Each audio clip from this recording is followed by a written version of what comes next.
अस्सलाम वालेकुम स्टूडेंट्स। तो इसके बाद क्वेश्चन आ जाता है 60 शायद 62 है। ठीक है, तो इसमें दो सर्कल हमें दिए गए हैं, तो इनका हमने कॉमन रीजन बताना है ड्रा करके। तो ये था हमारे पास सर्कल है जिसका सेंटर कहाँ पर है, ओरिजिन पर। हम देख सकते हैं इसको कंपेयर करके एक्स माइनस अल्फा का इसकी जनरल इक्वेशन के साथ is equal to R square होता है। तो इसमें हमारे पास रेडियस होगा 2, सेंटर इसका क्योंकि रीजन पर है, तो ये आ जाएगा हमारे पास सर्कल इस तरह का। ठीक है, तो इसमें ये वाला रीजन बनेगा। इस सर्कल को अगर देखें, इसमें बाउंड्री भी शामिल है। इस सर्कल को देखें तो इसका सेंटर कहाँ से आ रहा है, इसके साथ कंपेयर करेंगे तो सेंटर के कोऑर्डिनेट क्या आएंगे, -2 आएगा, और ये बीटा की जगह इस पर 0, तो ये 0 आ गया। अब हम इसके एक्स इंटरसेप्ट और वाई इंटरसेप्ट निकालते हैं। तो एक्स इंटरसेप्ट और वाई इंटरसेप्ट, एक्स एक दफ़ा एक्स 0 पुट करेंगे, वाई इंटरसेप्ट आ जाएगा। एक्स को 0 पुट किया तो हमारे पास आ गया 0 + 2 का होल स्क्वायर प्लस वाई का square less than equal to 4। तो ये हमारे पास आ गया 4 + Y square less than equal to 4। तो ये हमारे पास आ गया वाई इज इक्वल टू 0। ठीक है, ये उधर जाकर माइनस हो जाएगा। तो ये हमारे पास एक पॉइंट ये वाला आ गया कि 0 0। क्या पॉइंट आ गया हमारे पास, एक 0 0 वाई इंटरसेप्ट। अब हम वाई को 0 पुट करते हैं। वाई को 0 पुट किया तो हमारे पास आ गया x + 2 + 0 का square less than equal to 4। तो ये 0 और ये आ जाएगा x + 2 का whole square less than equal to 4। दोनों तरफ अगर स्क्वायर रूट लें प्लस माइनस आ जाएगा।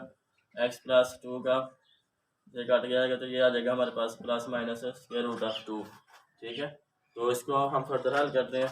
x + 2 आ जाएगा less than equal to 2 and पहले इसको कर लेते हैं। x आ जाएगा लेस देन इक्वल टू 0 और x + 2 less than equal to -2।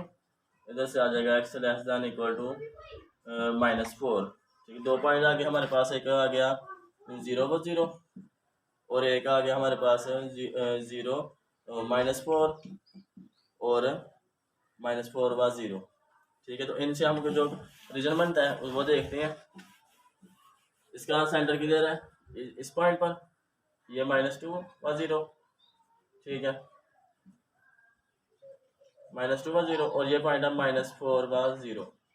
तो इसका सेंटर इधर है और इधर से ये पास कर रहा है। वाई एक्सिस इसका जो आता है वाई इंटरसेप्ट वो 0 पर ही है।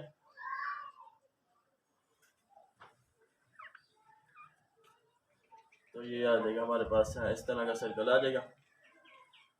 ठीक है, तो इनसे दोनों का कॉमन रीजन देखें किधर आ रहा है। ठीक है, इसमें अगर एक ये इधर बनाती है इसको अगर, तो इसमें हमें देखना है कॉमन रीजन। तो ये आ जाता है इधर -4, ये था -2। तो इधर से सर्कल, ये था हमारा सर्कल इधर से लेकर इधर तक। तो इन दोनों में जो कॉमन आ रहा है वो कौन सा आ रहा है रीजन, ये वाला। ठीक है, ये वाला रीजन आ जाएगा, बाउंड्री भी और ये वाला सारा रीजन आ जाएगा। ठीक है, तो ऐसे आप जो मैंने क्वेश्चन ऐसे करने हैं आपने। ठीक है, इस तरह आपने ऐसे, मुझे उम्मीद है समझ आ गई होगी। और जो दूसरे इसके इनसे रिलेटेड जो क्वेश्चन है वो आप कर सकते हैं आसानी के साथ। तो इस वीडियो में इतना ही। नेक्स्ट वीडियो तक के लिए अल्लाह हाफ़िज़, अस्सलाम वालेकुम।